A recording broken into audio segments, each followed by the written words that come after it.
When the shepherds of Bethlehem visited the infant Jesus, one of the younger boys took along some straw from the crib. "What have you got there in your hand?" asked one of the shepherds. "Just some straw from the crib where baby Jesus was sleeping." "Straw?" laughed the others. "That's just rubbish. Throw it away." The little boy shook his head and said, "No, I'm keeping it. These pieces of straw remind me of that baby and what the angels said about him." The next day the shepherds asked the boy, "Do you still have those pieces of straw? Why don't you throw away that useless stuff?" "No, it is not worthless," said the little shepherd. "God has slept on it." "So what?" the others questioned. "It's the baby that is important and not the straw." "That's where you are all wrong," explained the little shepherd. "This straw is worth something. If there were no straw in the crib, what could the poor baby have slept on?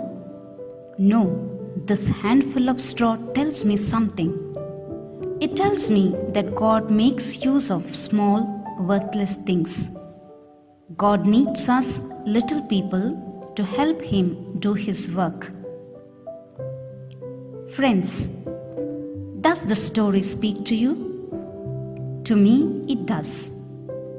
During this time of Christmas, all of us look for great things and never pay attention to small little things, be it in the crib or around us.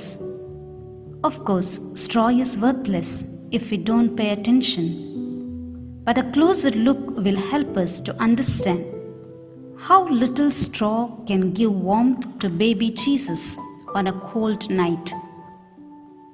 We are ordinary people, but of more worth. We may be considered as flawed, failures, weak and lowly, but we can meet the needs of others.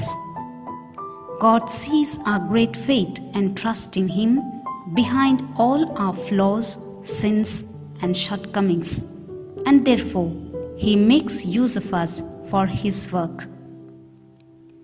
God chooses each of us. On our own, we feel we are little and worthless. But when we willingly say yes, God works in mysterious ways. Do we feel too weak and ordinary for God to use? St. Paul enlightens us saying, "God chose things the world considers foolish to shame those who think they are wise. He chose things that are powerless to shame those who are powerful. He picked things despised by the world, things counted as nothing at all, and used them to bring to nothing that the world considers important. As a result, no one can ever boast in the presence of God." 1 Corinthians chapter 1 verses 27 to 29. All of us are aware of the situation around us today.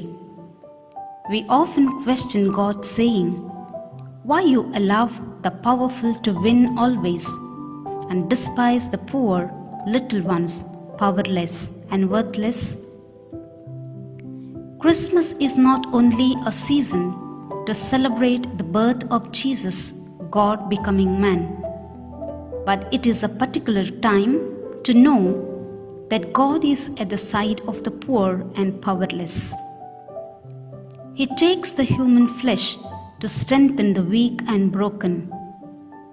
Anytime we feel unqualified, unworthy, ordinary, we have precisely the qualities God is looking in us. The good news for this Christmas is that we don't need to be strong, be perfect, and be wise and powerful. The babe of Bethlehem is calling you and me to be common, ordinary, so that He can empower and transform us. Friends, as we draw closer to the crib, we have to say yes, like Mother Mary, and then listen, learn, surrender, and humble ourselves. He will receive our faithful little hearts and transform them into His likeness, His masterpiece.